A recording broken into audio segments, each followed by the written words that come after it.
Hello, I'm Tingfeng. I'm from Australian National University. I'll present our paper, Security and Privacy Analysis of Samsung Crowdsourced Bluetooth Location Tracking System. So many mobile vendors have some sort of Find My Device feature like Apple's Find My and Samsung's Find My Mobile to help the owner locate their lost devices. And many of them have also extended this feature to support offline finding, which means allow a device without internet connection to be found. The underlying mechanism involves Bluetooth Low Energy and crowdsourced tracking network. On the right, you can see a high-level overview of how most of those crowdsourced tracking network work. The network involves four main components: the lost device, helper devices, owner, and the server. So the lost device broadcasts lost data in BLE for the helper device to scan and pick up and submit location report to the server, and the owner can fetch location history of their lost device from the server. So Galaxy SmartTags is a BLE tracker released by Samsung in 2021. It extends Samsung's Find My Mobile network by allowing owners to track not only their devices, but also personal belongings attached to a tag. SmartTag and other FMN devices like tablets and phones are managed by a client app called SmartThings. So Samsung's FMM is one of the largest OF networks in the world. So security and privacy flaws within the network can cause a wide-reaching impact. And given there's no prior work on their protocol, we aim to recover the protocol and address the following four research questions. Firstly, can an FM device be identified over BLE? Then, can the FM network be abused for unwanted tracking?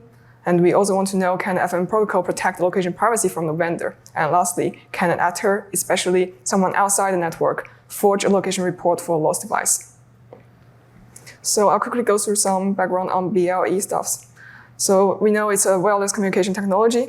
BLE communication can be done through two ways: through advertisement, where a device broadcast a packet that can be picked up by any nearby devices, or through data exchange over connection using GATT, which is an important component of the BLE protocol stack.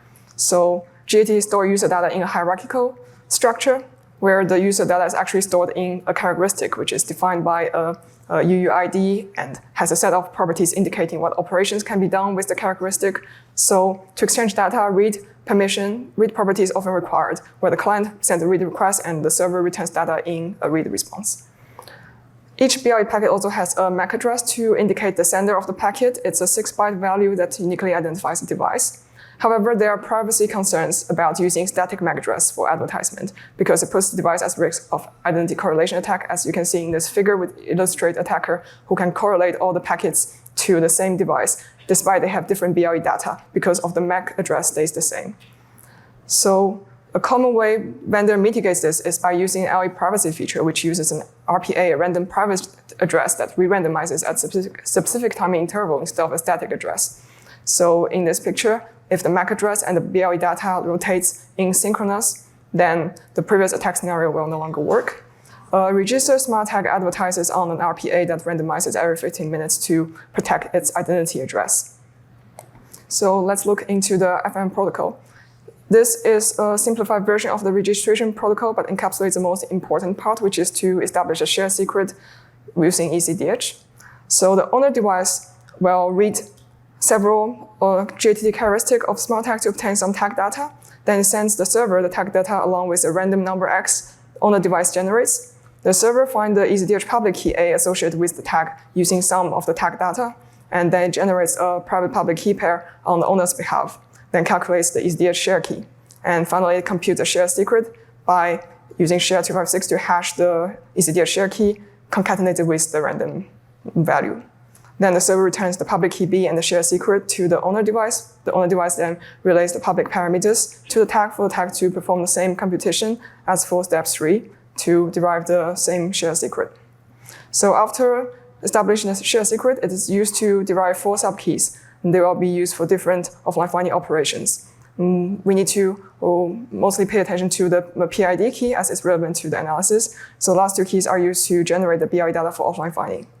So after the key derivation, the register tags that to broadcast BLE data in a fixed structure for offline finding. We can see there are various fields of the advertisement structure, and there are 2 important fields. One of them is the operating state. It's stored in the lower 3 bytes of byte 0. So a FM device can have 6 operating states, where state 2 and 3 means offline modes. So helper devices in network will only report devices advertising on the offline mode, indicating they are disconnected from the owner for a prolonged period of time. And the next field is the privacy ID field. So each FMM device have a privacy ID field in their advertisement data. It's a unique identifier of a registered device, which is important for offline finding because it ultimately links the device to their online profile and hence to their owner's Samsung account. Each FM device has a privacy ID pool, which is a set of unique privacy IDs generated using the PID key and privacy IV, which is also exchanged during the registration process and returned by the server.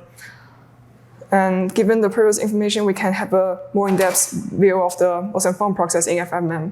The lost device will advertise a payload containing the identifier, and some fields in the advertisement update periodically, including the PID field and the signature field. So they rotate in synchronous with the MAC address randomization to protect its identity. And helper devices are other active devices in the network. For example, Galaxy phones and tablets, they periodically scan for nearby lost tags and submit the advertisement data along with the estimated geolocation to the server. And the device owner can query the server to get location updates for their device. Okay, let's look at the security analysis. Now we can address each of the research questions. So for all the research questions, we define a corresponding adversary model for them. For RQ1 identification, we are interested in proximity-based attacks that can potentially compromise the anonymity of the lost device. For RQ2, on the tracking, we model a malicious tag owner as someone who wants to track a victim using the network. And for RQ3, location privacy, we want to model the service operator as a malicious party that could want to infringe users' privacy using location history. And for RQ4, we are interested in any network-based attacker, especially entities outside the network who want to submit fake location report to confuse the owner of a lost device. So for RQ1, we discovered multiple flaws that allow FM device to be identified over BLE. There are various readable GATT characteristics that leaks identifiable data. Also, SmartTag used a DFU characteristic for firmware update. It allows any connected device to reboot a tag using the characteristic, which in the process reveals its static address. Also, FMM mobile devices have a small privacy ID pool with only 50 privacy IDs, which allows a proximity-based attacker to collect all the privacy IDs within a short period of time, then perform correlation attacks, as it can always just match the privacy ID with one that it has already captured. As a result, this defeats the purpose of the LE privacy feature, which aims to protect the tag's long-term identity using RPAs. And for RQ2, we discovered there are two existing anti-tracking algorithms for SmartTag. The first is by Samsung's inbuilt feature, which is still under development, and the second is AirGuard by Simo Lab. However, both anti-tracking algorithms only detect SmartTags in over-mature mode. And note that we talk about SmartTags having FM device have 6 operating mode, and they operate under the offline mode for the first 24 hours after it's lost, then transition to over-mature offline mode. However, existing algorithm can only detect trackers after already being tracked for 24 hours, which is already a limitation. And we also discovered that we were able to impersonate a SmartTag that operates the same as a legitimate device. The users can customize BLE behavior by specifying its tag state, MAC payload rotation, interval, which can intensify the risk of this attack, because an attacker can easily bypass both anti-tracking algorithm by simply configuring the impersonated device to always advertise on offline mode. And here's a video to just show how the impersonated device cannot be distinguished by the owner device.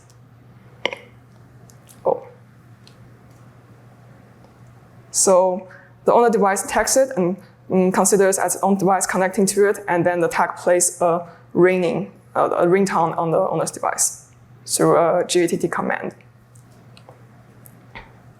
And for RQ, I also did a tracking experiment where I carried an emulated tag for a period of time, and this is the estimated path plotted from the location history written by Samsung server as the attacker's perspective. And each of those locations are reported by a helper device in the network, so we can see it generates a fairly accurate estimation of my movement path.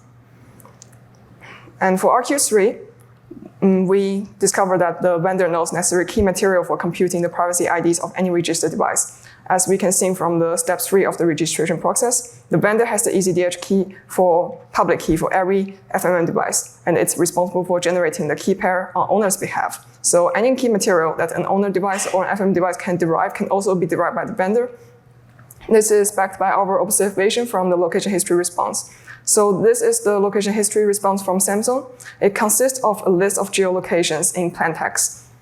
So this is most likely done by the vendor linking each location report to the owner's account based on the privacy ID contained in the report. Yeah. In summary, there's no end-to-end location privacy by default.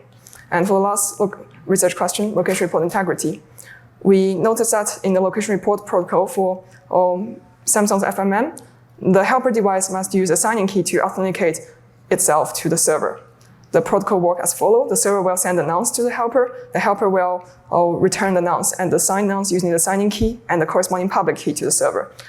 After it's being validated, the server will return an access token, and for location report to succeed, a valid access token must be attached to the report.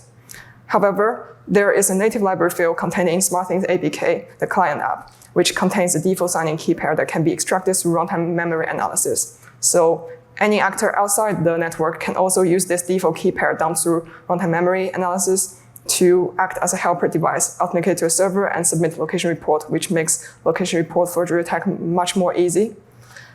Location report forgery is fairly trivial for SmartTags protocol because it relies on the helper device to provide estimated location, and there's no integrity check. So here's some example of the forged location in history viewed from the owner's point of view. Yeah. So in summary, we addressed 4 research questions in our study. For RQ1, we identified multiple proximity-based attack. And for RQ2, we found it easy to conduct unwanted tracking via device emulation to bypass any existing anti-tracking algorithm. And for RQ3, we found that there's a lack of end-to-end location privacy by default, and lost device location are not protected from the vendor. And for RQ4, we discovered that the leak signing key pair can allow actors outside the network to report locations. Welcome to read our paper for protocol details and more text on FMM. And I also have an appendix section with some more details and methodology if you are interested. Yep. Any questions?